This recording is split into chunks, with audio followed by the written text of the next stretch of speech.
Hello, everybody. Welcome back to another episode of My Sunderland 11, as always in association with the Sunderland Food Bank and the Sunderland Fans Museum. Check them out. Links are in the description below. Today's guest, we have our first fan overseas. It's David Wright, located in Cyprus. Is that correct? That's exactly right, Matthew. Excellent. How have the past few months been? Because obviously in the UK we sort of have our route out of lockdown. Really, is it sort of the same in Cyprus? It is to an extent. I have a business which deals with hotels, and unfortunately, since March, I haven't earned any money because the hotels closed all of a sudden. Currently, they're pretty much closed for tourists, although there is a possibility some will open 1st of May. Otherwise, we're just waiting for the UK government to allow leisure travel, and the big operators like TUI and Jet2 are ready to send lots of flights in. EasyJet and Ryanair are still sending maybe 5 flights a week between them, I guess, but mainly that's residents coming and going. Yeah. Excellent. And so what brought you over to Cyprus, though? Because I mean, you can sort of let us into and tell us sort of where you're from and your journey. I just tell you what brought me to Cyprus is the last full year I lived in the UK. There was only one Saturday or Sunday that I could have had a barbecue due to the weather.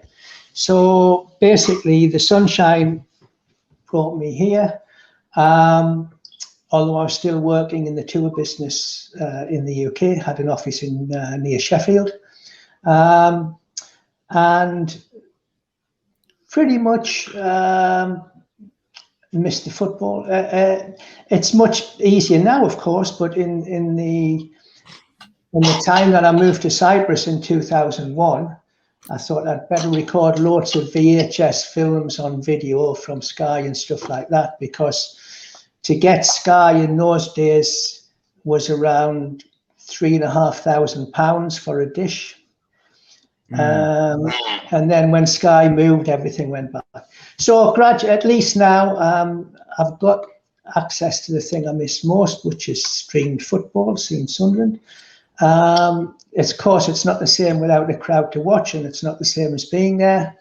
I try to get back to a few games every year. This so far is the first year I won't have got back. I managed to get to the previous cup final when we got beat off Portsmouth. But apart from that, I'm just lost for words, really. It's so long ago that the things that brought me to Cyprus are still here, except the sun is getting hotter. Today is 30 degrees, first really hot day we've had this year, but it's humid because it's a little bit cloudy. Tomorrow, the forecast is 33 and sunny. Excellent. When you went to Cyprus, did you ever meet any other Sunderland fans, or what were the sort of the locals like, really, when you said I support Sunderland? Did they know who Sunderland were? We're Sunderland, yeah. Most of them, all they knew about Sunderland is they saw it on the results, as it were. Nobody. I think it took about 4 years for me to find someone whose son had gone to the Sunderland University to study an engineering course, and he knew where it was. And they tended to be Man United, Arsenal or Chelsea, because a lot of Cypriots have relatives in London, some parts of the family. So Arsenal and Chelsea and a few Spurs Cypriot supporters around, a lot of Man United supporters around in Cypriots. But apart from that, not many Sunderland. I have a friend called Richard who lives in 5 minutes drive away in Colossi. And Richard has a voice which is like the whole Roper end put together. So everybody remembers Richard. Yeah. Excellent. Excellent. So we'll go back to sort of you when you started supporting Sunderland. So where did you sort of grow up and how did you start supporting the club? I supported Sunderland by accident, really. My father was a football. He used to play football in his younger days, but he didn't go to the matches or anything. And then the next door neighbour asked me if I wanted to go down to see Stanley Matthews play at Roker Park. We were playing Blackpool, and that was in 1956. So I said, yeah, that's great. So my father said, "Oh, I'll drive you down there." He was a little bit worried about me going with on my what was almost on my own, but with a neighbour. So when we went down there, just got the thrill straight away.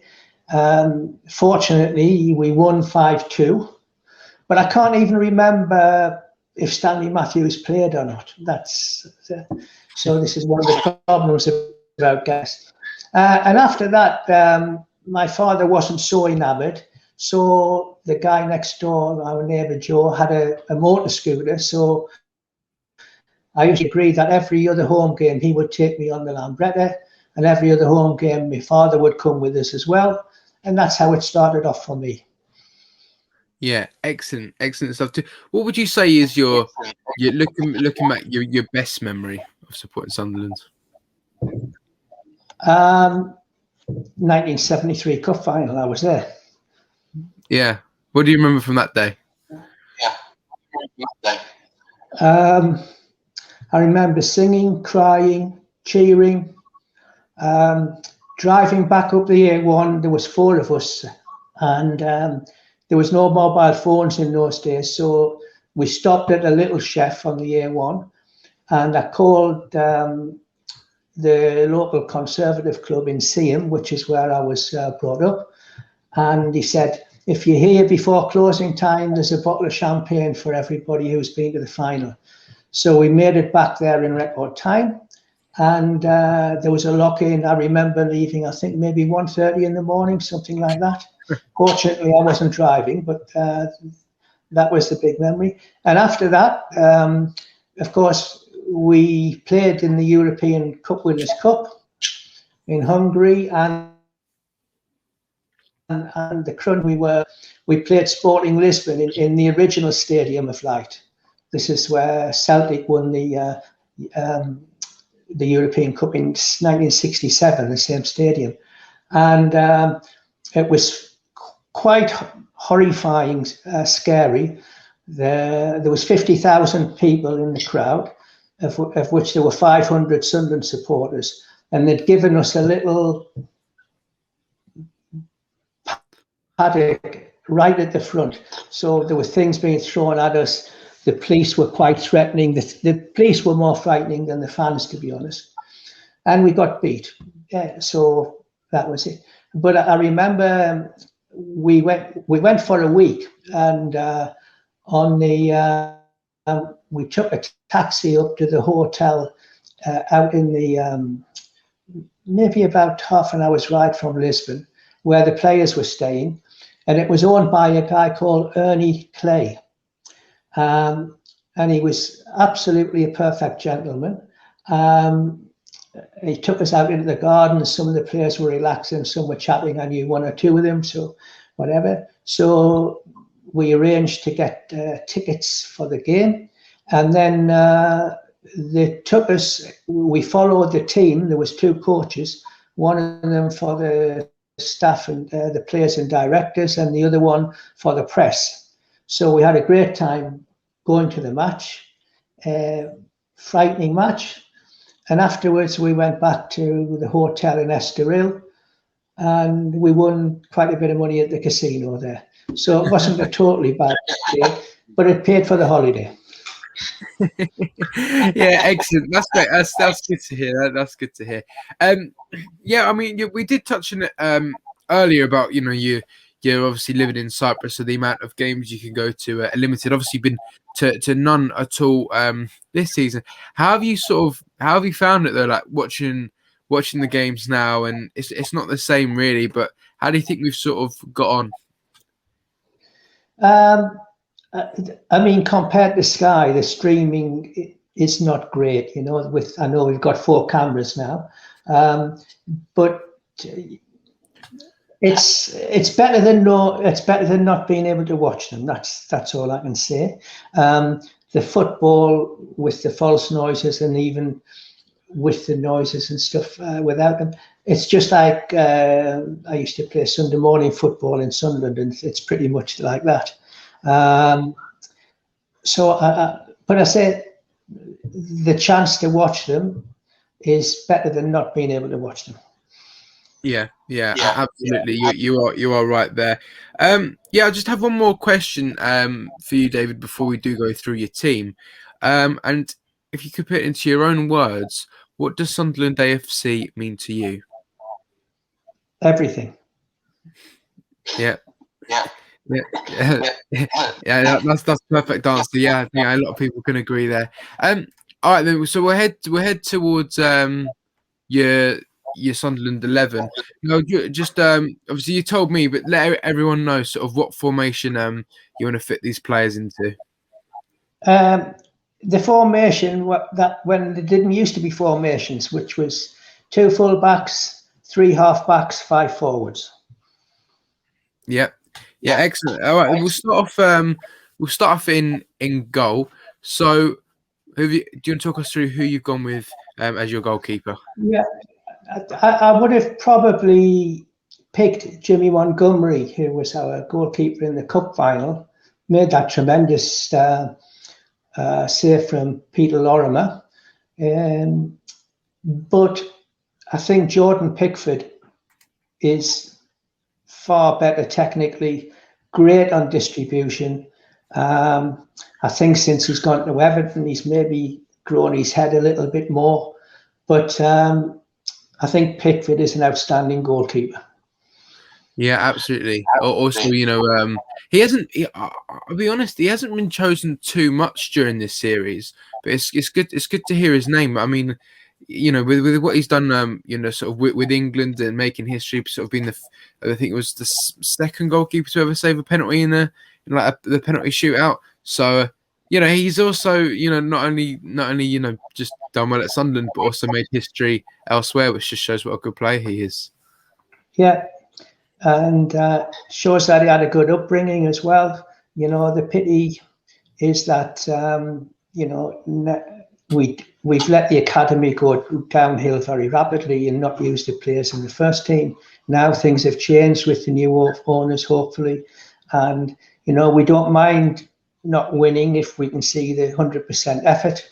And you get more effort from younger people than the expensive imports who are usually past the best when we get them. Yeah, perfect way to put it. All right, then, so we've got Jordan Pickford in goal. If we head sort of to one of your fullbacks, we've started with who you've got on the right. So do you want to talk us through who you've gone with there? Yeah, again, in my younger days when I was sort of home and away pretty much every game, Cecil Irwin was very understated and very steady at fullback, and I think later on, coming in the 70s, etc., John Kay was an absolute brick wall, took no prisoners. But I've settled on somebody who probably had his best days after he left Sunderland, but was still very good for Sunderland, which is Barry Venison. Yeah. I think he was unbelievably fast. Very underrated. His tackling was absolutely solid and didn't give many free kicks away. Yeah. I think he's been chosen quite a few times as well. And obviously, I mean, for myself, being 17 years old, and I think that when I started doing this series, it's probably the first time that I ever heard of Barry Venison. But now I've been told many times now he was a great player. But yeah, so he's in your team. So we'll head to your to the fullback you have on the left. So do you want to talk us through who you've gone with there? Yeah, the most memorable left back in my years, for me, was always Len Ashurst, who later became a manager. Len was a Liverpool lad who spent a huge amount of his career at Sunderland. And every time he got the ball, he sliced it out for a throw into the opposition, every time. And he played so many years for Sunderland, I'm thinking, surely they could get somebody better than this. But although I rate Ron Guthrie very highly, who was obviously in the 73 side, I've gone for what was essentially his deputy, Joe Bolton. Yeah. Joe spent a lot of time as a reserve and understudy, but when Joe came in, he was a wall.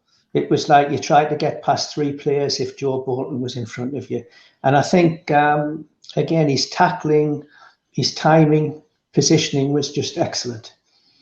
Yeah, absolutely. That's a very strong fullbacks you got there. So we'll go sort of to the central defenders. Do you want to talk us through sort of each one that you've got there?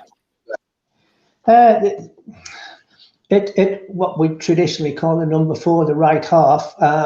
Stan Anderson was the captain of Sunderland when I first started to go to every game, and he was quite a cultured footballer.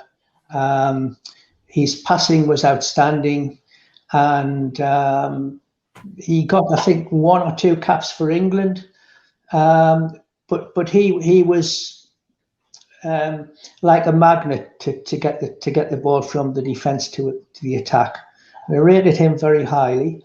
But the one guy who, and I saw him play in his first game for Sunderland, and he never looked back. Unfortunately, he didn't have the best years of his career at Sunderland. I've gone for Colin Todd. Yeah. Even at 17, he was bossing the game even from his first game. Absolutely tremendous footballer. Yeah, fantastic. Yeah, a very solid player Todd was. But who will be his central defensive partner? Obviously from a different generation, has to be the Sunderland's player of all time. It's Charlie Hurley. Charlie was the first ever centre-half to go for corners. And I reckon it took 2 seasons for teams to realise what he was doing. And he scored quite a lot of goals from centre-half, going up for corners and free kicks. But a great footballer. He was never, ever rushed. And when Charlie got the ball, you knew it was going to go to one of your players. He was just a one-off. Maybe if you're looking at a footballer, once in a generation, somebody comes along. You had somebody like Colin Bell from Manchester City. Again, somebody who would just oozed class, never would be hurried. And very rarely would you take the ball off these people. So Charlie was absolutely the outstanding. Quite rightly, he was the player of all time at Sunderland. Yeah, absolutely. And I think to have someone who would score so many goals as well as a centre back was incredible, really. But that's a very solid defence you've got there. So we'll head into midfield now. Do you want to start us off with who you've got on the left? Well, who I've got at what would be the number 6 position, left half, is somebody who I thought he was a lazy player. His reputation off the field was quite wild for drinking, etc. Is Jim Baxter. When Jim Baxter, but the skill, Jim Baxter had as much skill as Messi. Jim Baxter was unbelievable. He wasn't dedicated, but when he was on his game, which wasn't every game, I remember the first competitive game he played at Sunderland was against Sheffield United, and the tactics were, when you've got the ball, give it to Jim.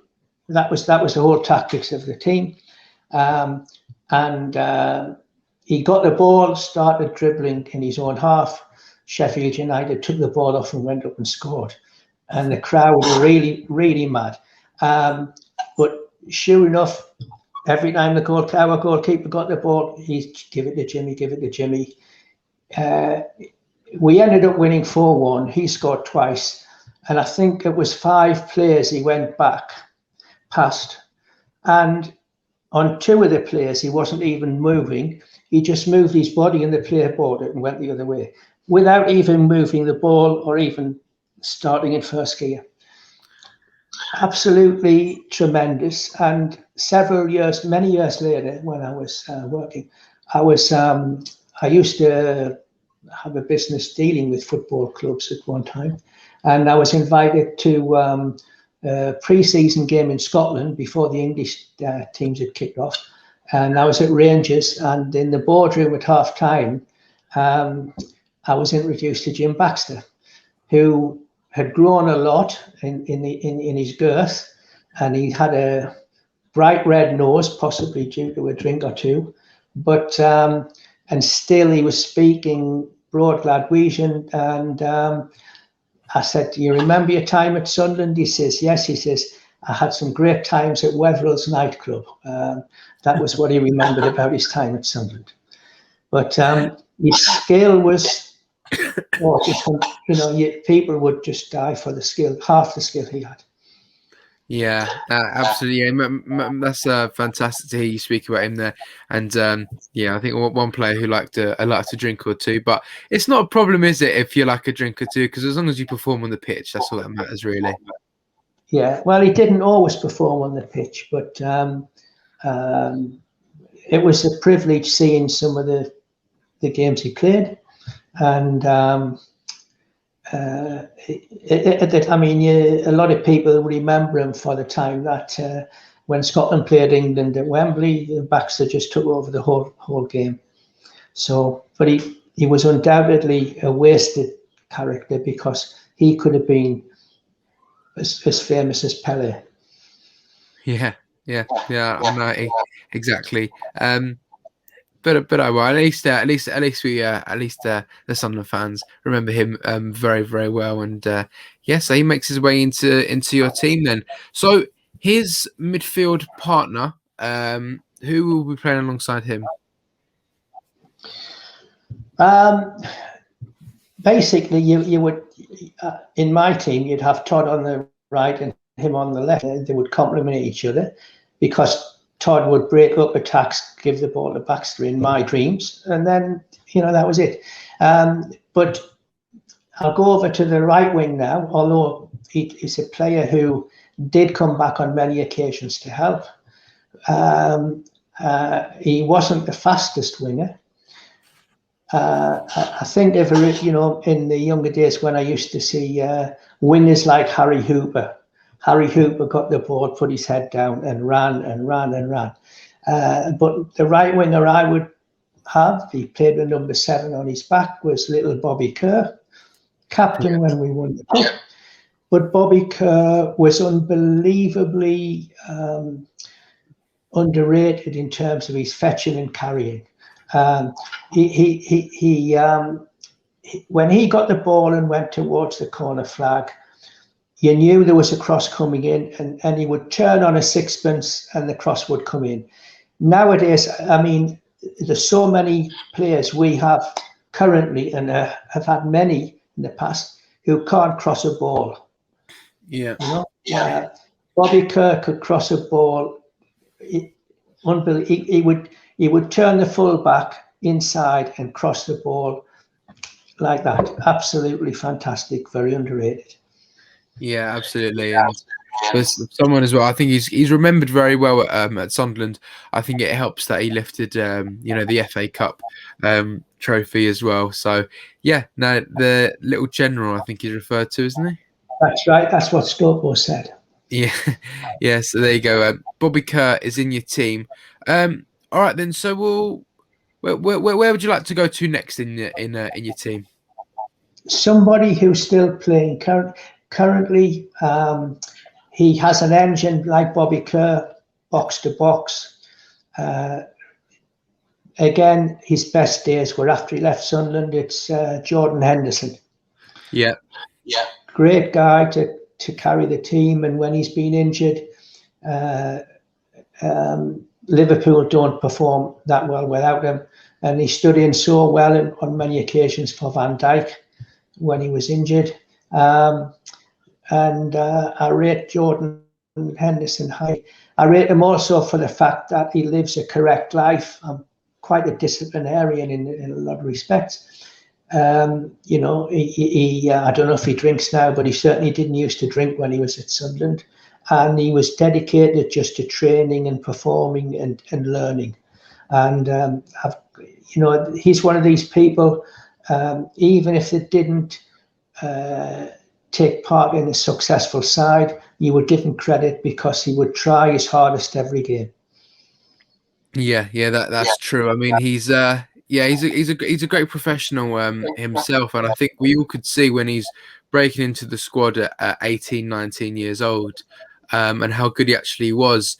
You know, you could only really think where the future would take him, and where it has taken him is to Premier League and Champions League, which is fantastic for him.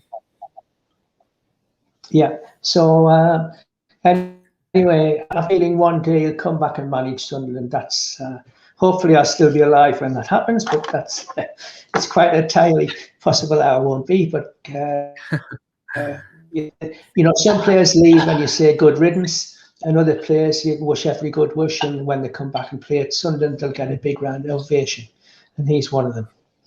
Yeah, absolutely. Yeah, put it right there. All right, then. So that's Jordan Henderson in your team as well. It's looking very solid so far. Where would you like to head to next? Well, I could head towards Kevin Phillips' centre forward job with Niall, and gave us many wonderful goals. But I've gone for someone who I can't remember him ever scoring a wonderful goal, but he scored so many. It's Brian Clough. Yeah. When I met Brian once as a player, and once after he finished with his injury and was managing the youth team. When he was still playing, the footballers in those days didn't have the off-field money and sponsorships as much as nowadays, of course. And Stan Anderson, who was captain of Sunderland, came to our local Conservative club in Seaham to present the sports club prizes. This is the darts and dominoes and cribbage and things like this. And my father was telling him how we'd got the early train down the previous Sunday to go and queue for cup tie tickets for a fourth round game against Port Vale. And he said, look, when we're at home next game, send them down 2:00 and I'll show them the dressing rooms, the trophy room, whatever. So there we were. There was 3 of us, went down there, absolutely for so much excitement and with the envy of the school almost. Anyway, we got there, Stan came round, introduced us to people, and met most of the players individually. And when Brian Clough came in, Stan Anderson said to him, what are you going to do today, Brian? He said, oh, fancy a hat-trick. He scored a hat-trick. And that might seem, what's the odds of that? We were playing Huddersfield Town. And we got free seat tickets as well. First time I'd ever sat in a seat in a football game. Anyway, Clough scored a hat-trick, and you think, oh, the odds against that are huge. But that year, he scored 5 hat-tricks. What would he be worth? When I think sometimes Harry Kane is going to score 2 hat-tricks, and that's unbelievable. To score 5, and it was just like another day at work for Brian Clough. Whenever he got the ball, if he received the ball from the goalkeeper, and in those days the goalkeepers tended to kick the ball from the hands, Clough would put it out to the right wing or the left wing, he'd still be facing the goalkeeper. He wouldn't be looking who was on the right wing. He expected somebody to be on the right wing. And inevitably there was. And Clough would run up to the box and score. And later on, one of my school friends was training with the Sunderland youth team, and we were talking to Brian Clough. He said, look, he said, it's a very simple game. He said, keep the ball on the floor, get the ball into the centre with crosses, and somebody's going to score. Yeah. And that was his attitude. And I don't think it changed much when he became a manager. He'd have a strong middle, he'd have a good goalkeeper, good centre half, good centre forward. And if you think of Nottingham Forest, you'd have a pot-bellied winger called John Robertson, who reminds me of Aidan McGeady. Not that Aidan's got a pot belly, but very deceiving, just like he never ever runs, and if he had to run, he's going to be shattered afterwards. But John Robertson just used to cross, and Forest used to score lots of goals. And it was as simple as that. And he won the European Cup twice.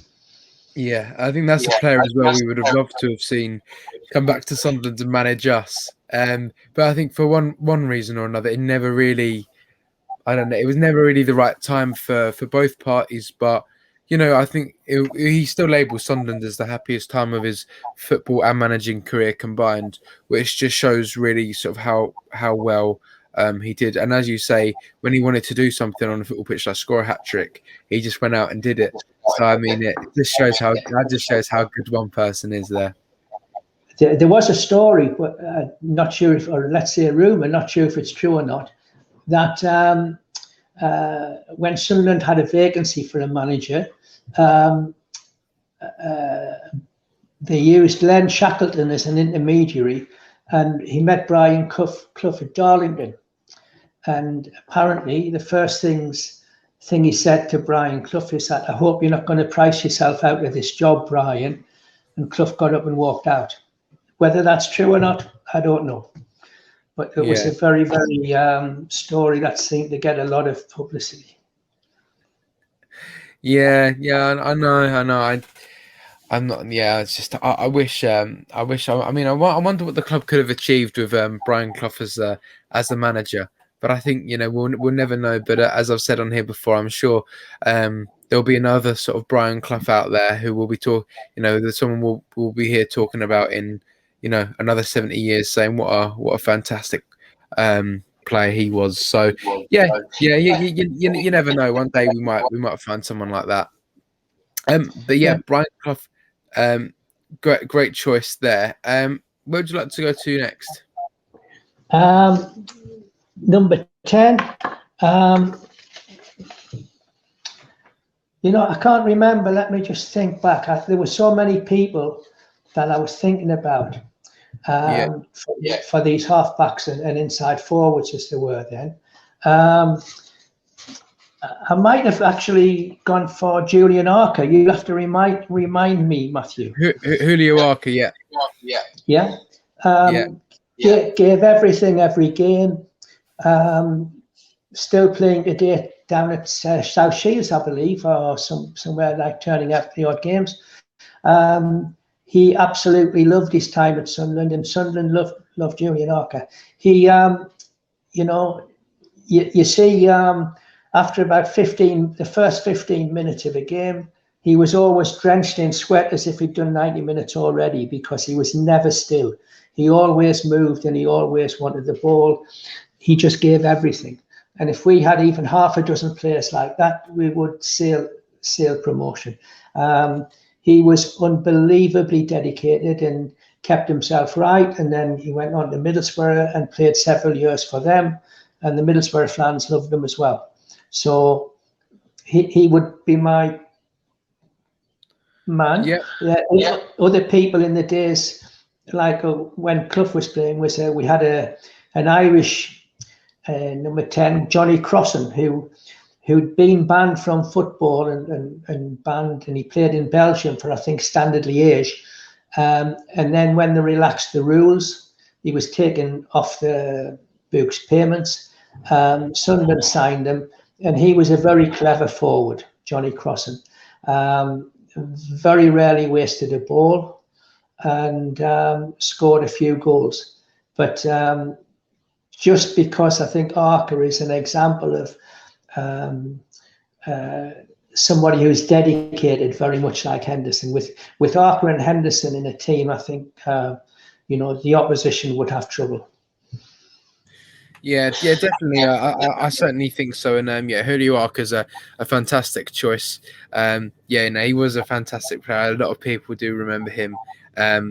He's a great choice. I think that's nearly the whole team except one more player. Now, what's the position of this one player? Is it a left winger?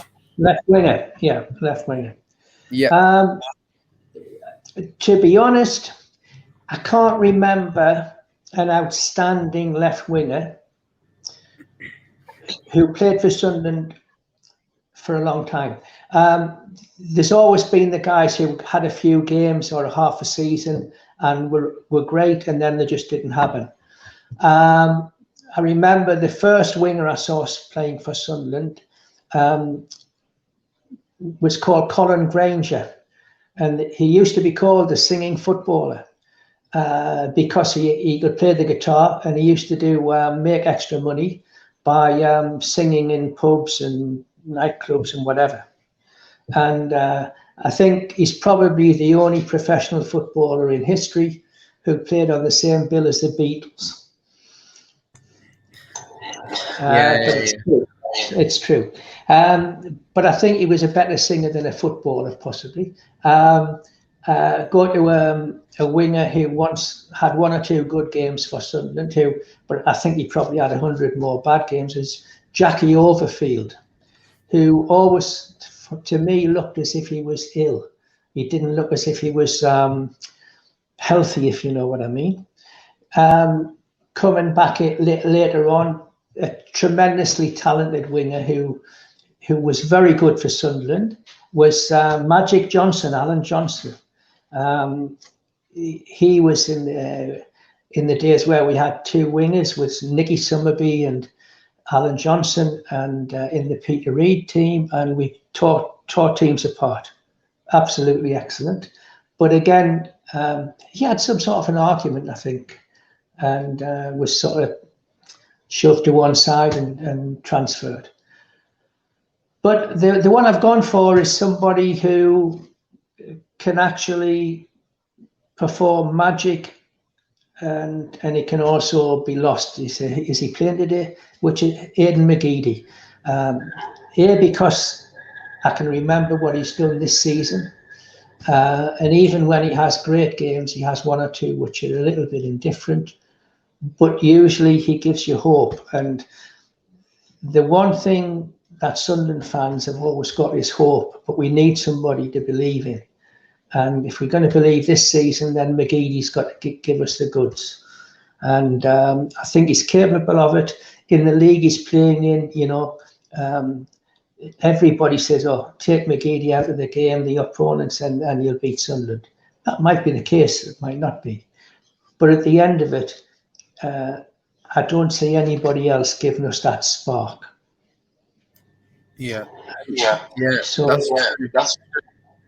So let's hope if it's. I think he may be given another year's contract, but anyway, let's hope. It looks like the playoffs. Let's hope he's going to murder everybody in the playoffs as he's done before. Yeah, I think. McGeady's. He's definitely one of my favourite players. But I think sometimes he can sort of have quite an off game, which it isn't great. I think he sort of had one against the Blackpool game. But yeah, I mean, you know what? He can even have a bad game, but sometimes the ball could drop to him, and he could just produce that moment of pure magic, really. He has a little bit. He has a little bit of ability, like Jim Baxter, just to move part of his body, and the fullback's gone the other way. And you have to be talented, and I would like him to be more, if it's possible, to be more dedicated. But we're in the third tier of football. We're not the big Moneybags club anymore, or maybe we are the new Moneybags club with the new owners. And let's hope that they give us what we want to believe in, because we're all waiting there. Yeah, we absolutely. Yeah, you're absolutely right. But yeah, no, that is pretty much the team there. It's going along the bottom, so you can have another little look at it. Yeah, it's a fantastic, solid team. Now, obviously, with every team, you need a manager. Now, who have you gone with to manage this team and take it forward? I've gone with somebody, probably, I don't know that anybody else has picked him, and I guess probably not. But as far as I can remember, and my memory sometimes is in doubt, of course, he's the only manager who did what he said he would do. And that's Dennis Smith, who was appointed from York City when we were relegated for the first time to the what was the third division in those days. And he said, we'll get out in one season, and we did. And he obviously brought Marco Gabbiadini, who's still a regular pundit on Radio Newcastle. And we played that season, great stuff. And again, we went to the championship, and we went to the first division as well before he got the push. Maybe he wasn't backed as much when we got up to the first division as before, but I think when you gave him the team that we had, he made everybody work. He made everybody look after their own bit of business, after their own player. And of course, he got Gabbiadini to score lots of goals. So he would be my manager. Yeah, no, I think a few people have gone for Dennis Smith as manager. I think Gordon Armstrong went for him as well. And I think for some players who got on really, really well with him, but I think there was also some people that, I don't know, maybe didn't have the best sort of relationship with him, because I think sort of Dennis Smith sort of had his players, and I don't really think, some people that maybe didn't fit in with it. I think maybe Chris Turner, if my memory serves me right, that he said he maybe didn't have the best relationship with Dennis Smith. But I think he was just such a great manager. But yeah, I mean, there was some people that didn't get on with him. But then again, he did, as you said, he did what he came here to do. So I think that's what you can really ask for. Yeah. Yeah. So Dennis Smith is the manager, and that's the team going along the bottom there. It's a fantastic team. And David, how have you found going through your Sunderland 11? Well, it gave me something different to do in the days when I can't work, and it's brought back a few memories and a few good days out. I remember, you remember some great days, and you remember some bad days. I remember several times. I was probably around 16. My best friend at school was a guy called John Willis, and his father Nick was a Sunderland fanatic, and he would take us home and away games. And we used to drive. He had a Renault 4. This is the funny little farmer's car in France with the gear stick right at the front. Yeah. Weird look, fantastic suspension, and we used to take sleeping bags when we played Southampton away, because in those days there was no motorways, and it was a long way to Southampton. And I can't ever remember we beat Southampton. We drew once, which was a great cause for celebration. But in those days, I used to get back, even from the first year I was working as well, we'd get back from Southampton, say 4 a.m. or something like this. And I was still doing a weekend, a Sunday paper round with for the local newsagent. But I also used to help them meet the paper train. All the papers used to come from London on a train, and we had a station at Seaham, and he was the distributor for all the other paper shops in Seaham also. So we'd meet the paper train somewhere like 10 to 5 in the morning or something like this. And then we'd go and deliver all the papers, specifically what the other news agents had ordered. Then I used to put the pile of papers out for every one of our paper boys. Then I would do 2 paper rounds, and then I would sit in the Museum Workmen's Club and sell papers between 12 o'clock and 2 o'clock. And I'd go home and have a Sunday dinner. And then with the rest of the lads, we'd all go to the pictures on a Sunday afternoon. The cinemas didn't open until I think something like 5 o'clock, it might have been 4 o'clock. And it was just, Sunday was such a boring day, but for me, it was my busiest day of the week. And I used to make more money doing that Sunday work than I did in my first job in the civil service, which was working in the tax office, believe it or not. Yeah, fantastic. Yeah, I mean, well, yeah, that's pretty much brought us to the end, David. But I've got sort of one last question for you, and that is, if you had a message to the Sunderland supporters watching now, what's a message you'd like to give out? There's nothing new in this, but it's the hope that kills you, and let's hope that the hope turns to promotion. It's so vital. It's not just going up; it's the whole future of the clubs on this. And I'm not sure that some of the players understand this. Maybe a lot of them are just saying, "Okay, maybe I'm not going to get a contract next year," so they've already gone on the beach. 1 or 2 of them, particularly. What was the game before Blackpool and Wigan? Absolutely. Even Luke O'Nien, who I rate very highly as somebody who could be a future club captain, even he was rubbish that game. But at least he was rubbish and he tried. Some of the other players, in my view, just weren't there. Yeah, absolutely. But hopefully, we can still find a way, whether it be the playoffs this season. Hopefully this time we don't fail at the final hurdle, and we actually do what the target was for the start of the season and the last 2 seasons as well. But anyway, so but thank you very much, David, for joining me all the way from Cyprus, and I'll leave you to enjoy the sunshine. For what time is it over there? It's just before 1:30 here. But I have to say that I'm flying into Newcastle on the morning of the playoff final. Not that I'm going to get a ticket, because I'm guessing they will have a limited crowd, but there's other people who have been buying season tickets and things, and I haven't. But at least I'll be there to celebrate on the 30th of March. Yeah. No, 30th of May. 30th of May. I've lost the